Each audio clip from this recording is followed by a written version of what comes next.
Raiders lose a divisional thriller at Allegiant Stadium. Welcome to Week 15 of the Silver and Black Show, brought to you by Cox. Today, Lincoln and I recap Thursday night's matchup against the LA Chargers. I sit down with two-time Super Bowl champion Jim Plunkett to break down Marcus Mariota's debut as a Raider. And we look ahead to our Week 16 showdown in Vegas against Brian Flores and the Miami Dolphins. All that and so much more on this edition of the Silver and Black Show. Let's do this.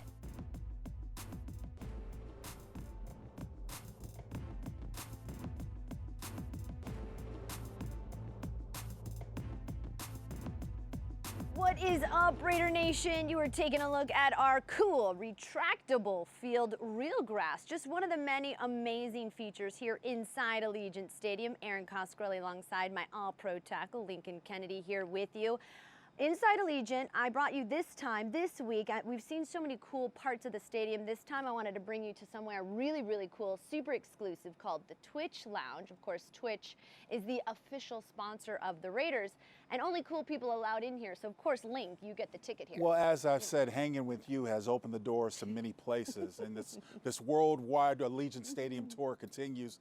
Hanging with you has been good for me. Thank you. Hey, you know what? It goes both ways. I appreciate it, Link. And, you know, this week, unfortunately, inside the walls of Allegiant, couldn't get it done against a division foe in the Chargers. And before we preview this upcoming week against the Dolphins, what's your takeaway against what happened? Really unfortunate circumstances when you think about it. You know, both COVID had played victim with Henry Ruggs III as well as Greg Olsen, the offensive coordinator. Paul Gunther, the defensive coordinator, who was let go after the Colts game. And you had a short week. Things compiled. Now, even though it came down the wire, it was an interesting game going into overtime against the Chargers. It's one that the Raiders actually let slip through their fingers and still have a number of injuries they have to count on. Derek Carr goes out with a groin injury, so who knows what the future of his.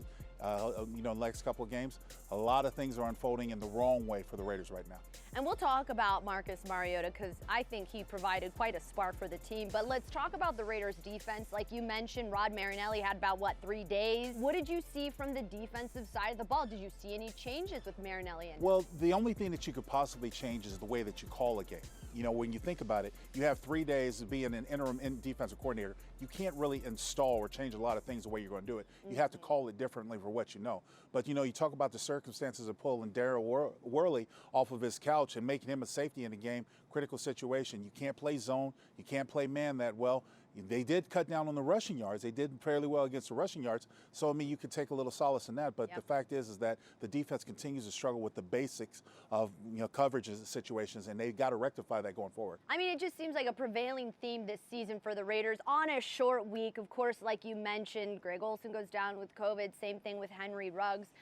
But on the bright side, with, of course, Derek Carr going down with that groin injury, you got to see number 8, Marcus Mariota, show a little stuff. What did you take away? What is your assessment from Mariota? Well, I took the spark of a second chance. When you look at Mariota and the way he played, he wanted to come out and prove that he's still capable. A former first-round pick who was a former Heisman Trophy winner wanted to go show his former, his also alumni and Justin Herbert on the other side of the field, another Oregon Duck, that he could play. So he went out, he put his best foot forward, he did everything he could to help the team win, and it showed. After the game, Josh Jacobs said this: Mariota makes the defense play honest. The ends couldn't come close to chase us down like they did last game we played. They had to play their gaps and play their responsibilities. Explain what that means. Well, to put it in layman's term, it's when you run the RPO, it's almost like running option football, where the quarterback's action is supposed to freeze the defensive end. If he commits one way, you go the other way, so he can never be right. And when Mariota was coming in with the option, the action of the option in the backfield, it made those defensive ends stay. So that way the force of the offensive line could go one way or the other. It's just playing well-disciplined football, which a lot of NFL teams have a hard time preparing for because they just don't see a lot of it on this level. Right, and I think a lot of people weren't sure what they were going to get out of Mariota. This is a guy with an opportunity at a second shot here in the league, and he showed that he's able to get it done with his legs and with his accuracy. I was really surprised. I mean, you saw that dime of a throw to number 83 in Darren Waller, and it showed that Mariota was paying attention when he needed to in the event maybe Carr goes down. So well, accuracy is going to be one thing he's going to have to really work on, because there was a pass behind Zay Jones that ended up in interception. There was a couple other passes that were a little bit, a little bit of harder to swallow. But the fact is that he came in, he played well, he played with heart, and he kept the team in it. And that's what you want out of your backup quarterback. You don't skip a beat. So going forward, that's definitely something to look forward to and work off of. And how about that tackle when that interception happened? Yeah, I mean, exactly. no one would have expected anybody to be able to do that, but Mariota has the legs and, of course, the willpower to be able to make a tackle like that. And they didn't score a touchdown on that interception. All right, well, coming up next, more Silver and Black. We're going to preview the Miami Dolphins later in the show. Plenty more to get to with Lincoln Kennedy and I. Stick around. We'll be right back. This has been brought to you by Allegiant, the official airline of the Las Vegas Raiders. Low fares, nonstop flights. Book now, only at Allegiant.com. Cox, proud partner of the Las Vegas Raiders. Coors Light, an official beer of Raider Nation made to chill. Presented by San Manuel Casino, official Southern California casino of Allegiant Stadium.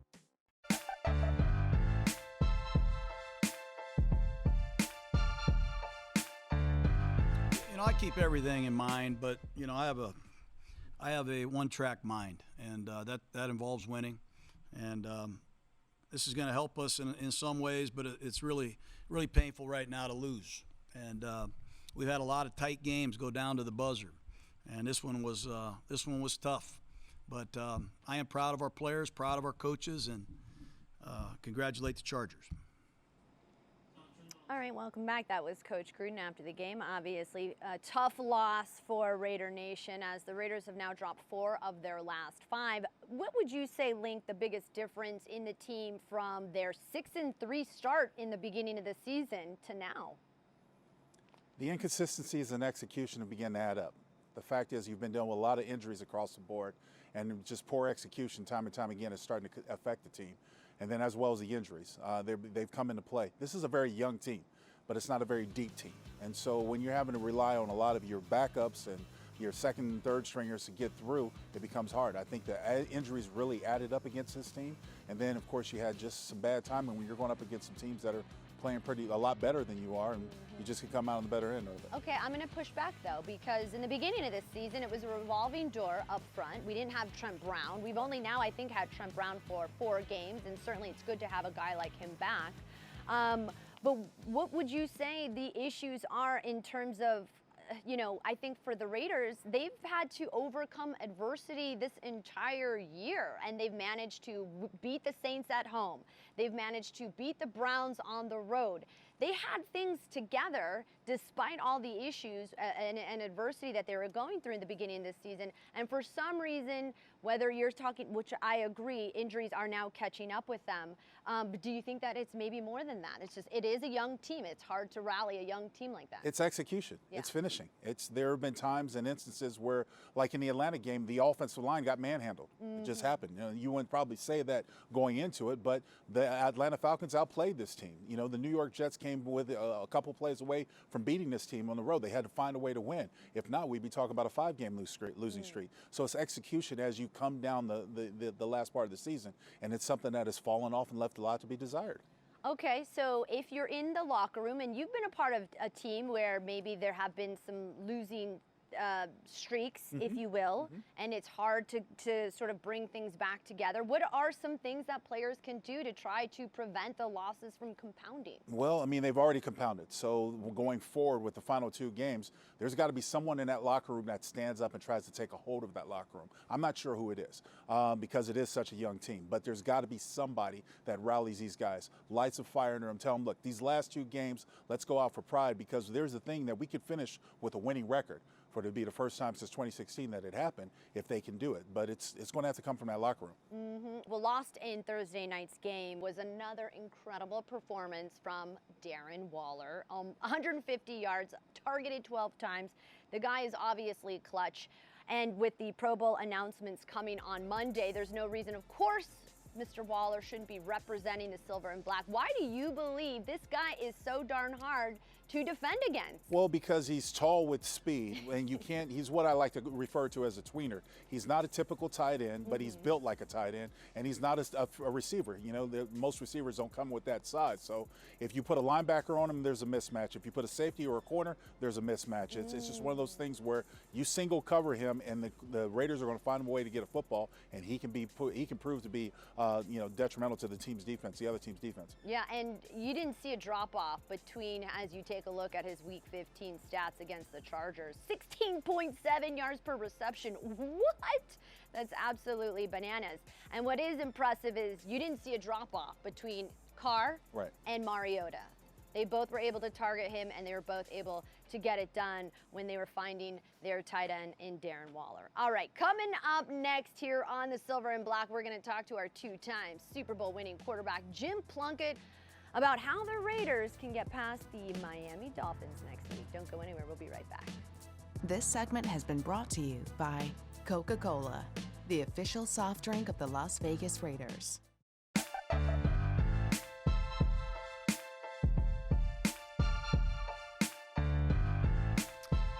You know, to be truthful, it's been a long journey.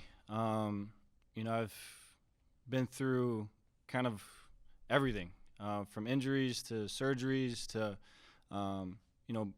mental kind of just lapses and, the confidence thing. And, I just truly appreciate the Raiders and the entire organization for kind of helping me through that. I was trying to kind of find my way again, and they gave me an opportunity, kind of take some time. They were patient with me, and I just appreciate the fact that they were willing to do that. And again, it's kind of part of being an athlete. You're going to go through some ups and downs, and I think the staff did a great job of kind of keeping me level-headed and kind of fighting through it. And when it comes down to it, it's still ball, and I just love being out there again. It was fun to play.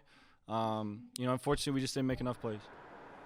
All right, welcome back to Silver and Black, and let's welcome in our two-time Super Bowl winning quarterback, Jim Plunkett, to the show. Jim, thank you for joining us today. The Raiders didn't get a win, but we did get a chance to see Marcus Mariota in his debut in the Silver and Black, and of course, a lot of people still buzzing about his performance against the Chargers. And Jim, let's not get too ahead of ourselves, but could not help but think you guys, in some way, had similar journeys during your career. Heisman, established winner, you were benched, then goes to new team, waiting for opportunity to gain that confidence back. Jim, what did you see from Marcus Mariota, and perhaps do you see maybe some similarities between you two? Exactly, I certainly do. Some of the things that Marcus said mirror how I felt, the things I said, and what happened to me going to New England, being a first-round pick, being traded to San Francisco, which I asked for, didn't work out in San Francisco, and eventually I was cut. And that was probably the lowest point in my career. I thought about, getting out of football and doing something else. But Mr. Davis and the Raiders gave me that opportunity that Marcus has right now. I went there, I spent a year behind Kenny Stabler. They brought in another quarterback, Dan Pastorini, and he got hurt fifth game of the season. I took over and didn't give up that spot for a long time. But sometimes you got to be lucky, but you got to work hard. Yeah, you got to put the time in. And I know just how Marcus felt during those times. I was injured. I was, released from a football team that I thought would never ever happen, but it did. And there's a lot of mental stuff going on in your head. Am I good enough to play again? Will I ever get an opportunity? And once that opportunity comes, just like for me in Oakland, when I took over, Marcus, stepped into a tough situation and played superbly. Had a little bad break on that last interception off the hands of the receiver. But, those things happen. But, hopefully, as he said, he's got his confidence back and he's ready to go and take advantage of the opportunity that he has now. Sure, yeah, and he gave a lot of love to the Raiders organization for giving him that second shot. And this was a guy that hadn't been around. He was, of course, rehabbing a strained pec for 9 to 10 weeks, and a lot of people weren't sure what they were going to get from Marcus Mariota. How do you stay ready when your name is called and it is game time and you're supposed to go and deliver, which was an all-important playoff implication game for Marcus Mariota, and he showed up. How difficult is it for the backup to be ready for that opportunity? No, I think it's very difficult at times because you don't get as many reps. You're not as prepared. You try to be mentally and watch film, and when you do take the field at practice, you take advantage of it and try to be as prepared as you can be as a backup. But to be thrown into a game like that, obviously he had something to prove, not only to himself but to the people who gave him that opportunity. And I'm speaking of the Raiders, and he did. He performed, I thought, exceptionally. He's a good guy with a big heart, a lot of talent, and I'm just happy to see him back on the football field and do what he did yesterday. Didn't turn out the way he wanted or anybody wanted from the Raiders, but still, he showed that he still can play a great game of football. He sure did, yeah. And in the event Derek Carr can't go, how do you believe this offense changes with Mariota under center? I think it'll change kind of big time. He's a guy who can run and move and get out of the pocket and pick up yards on the ground. I don't know exactly what he wound up with, but over 70, 80 yards of rushing. He can get out of trouble, make big plays down the field. He's got a good strong arm, quick feet. And that's going to cause concern for defenses. Now they've got to keep him corralled, not let him out of the pocket, which is almost impossible to do. And if he sees an opening, he'll take off and run. So a lot of things will change if Marcus takes over at starting quarterback. Yeah. And that's just the way it is. He's just more of an athlete and more of a runner. Indeed, more of a runner, 88 rushing yards to the tune, and his first game action since October 13th of 2019. Mariota certainly invested in that spark that I believe the offense needed in that moment. And speaking of spark, it looks like the Raiders will have to face another tough quarterback in the AFC West for years to come. Jim, why do you believe Herbert has had so much success early on? Well, he was drafted in the first round. They expected a lot from him, and he's got a lot of help. They make things, they do things offensively that will help him perform better. They run the ball fairly well, although the Raiders did a much better job of stopping the run this time. But he's a talented kid. 6'6", a big guy, can see over offensive linemen and the rush. And he's a guy with a lot of talent. And it happens sometimes early on. And today's quarterback, they're so much different than before. And the offenses are different. They're spread out. They've got more opportunities to get the ball to players down the field. And he seems like a bright kid who's learning a lot on the fly, and he's doing a great job. The AFC West is going to be a tough division for many years to come, I imagine. Jim, as always, we thank you so much for joining us. We appreciate it. Nice to see you, Erin. All right, thanks so much. Coming up next, we're previewing the Miami Dolphins, who are on deck for the Silver and Black. Stick around, we'll be right back. This segment has been brought to you by Microsoft, an official cloud partner of the Las Vegas Raiders.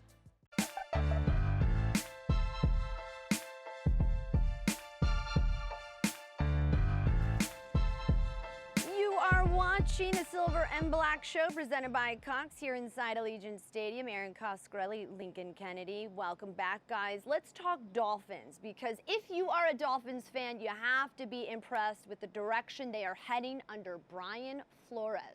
And they still got collateral to go with more draft choices. Look, they've got their quarterback they want, and their team is playing well. I think this is a third-ranked defense, if I'm not mistaken, in the National Football League and defending the pass. So this is not going to be an easy task. This team is also looking for a playoff bid, and they're heading in the right direction. Yeah, they're in it still. They've only dropped 2 games in their last 9. Certainly impressive indeed how Brian Flores has managed to turn that franchise around. And Tua, let's talk about Tua. He's struggled early on, but has absolutely shown some signs of why the Dolphins took him at that number 5 spot in the draft. Your assessment of the rookie and how you believe the Raiders should be game planning against him. Well, rookies are going to struggle in the National Football League. You get accustomed to the speed and trying to figure out the coverages and the differences. But Tua has done a good job at absorbing what's in front of him, taking what the defenses have given. And this is an instance where you have to worry about not only a strong arm quarterback, but a mobile quarterback. Yep, and so, and that's going to be a big task for the Raiders. They don't face a lot of them, but he can definitely use his legs as well as his arm. There you go. 9 touchdowns and only 1 interception this season from the Rook. And let's talk the other side of the ball, the defense. Not a lot of big names on the defensive side, but you know, they allow, like you said, a strong, in terms of stats, second fewest points in terms of scoring defense. Impressive indeed. They are tied for the most takeaways, and you gotta love what Xavier Howard is able to do, leading the league with 9 interceptions. They've turned this franchise around. Look at those numbers as you take a look right there. I mean, Link, what do you say when you're the Raiders trying to go up against a tough defense like the Dolphins? Well, it's not going to be an easy task, but you have to go out there and do it. The thing is that the Raiders have gotten away from in my opinion, their true identity over the past month with the lack of execution and the injuries and everything that's come up. So they're going to have their hands full with this defense. You got to put an effort out there to where not only you protect the quarterback because you might be down, without Derek Carr, Mariota might be the starter. You got to be aware of that, and you got to make sure you keep them clean. And this isn't a very aggressive defense that, as you saw that stat, has a lot of sacks and a lot of takeaways. Very scary indeed. All right, well, I ask you this each and every week. What are you going to want to see from the Raiders team, at least for these next 2 games? Some sense of consistency on both sides of the ball. I mean, you want to get consistently better. And I know that's a big task when you're asking, but the thing is that the offense got down to the 5-yard lines a couple times against the Chargers and couldn't put it in. And that's something that we hadn't necessarily experienced this year. So got to get back to the basics, got to get back to establishing their true identity. On defense, you got to get better. You just got to get a couple stops. They did it against the Chargers. The offense wasn't necessarily able to capitalize, but this is going to be one of those teams moving forward that you want to evaluate talent, and you want to see scheme-wise how these guys can fit together, because I think there's going to be some changes in the offseason. I just don't know which direction they're going to be in. Evaluate talent. Very interesting indeed, and I'm sure the Raiders organization is going to take these 2 games to do that very thing. Lincoln Kennedy, as always, we appreciate when you are on the show. That is a wrap. I'm Erin Coscarelli. Thank you guys at home for watching the Silver and Black Show. We'll see you next week. This has been brought to you by Allegiant, the official airline of the Las Vegas Raiders. Low fares, nonstop flights. Book now, only at Allegiant.com. Coca-Cola, the official soft drink of the Las Vegas Raiders. Cox, proud partner of the Las Vegas Raiders. Twitch, the official live streaming partner of the Las Vegas Raiders.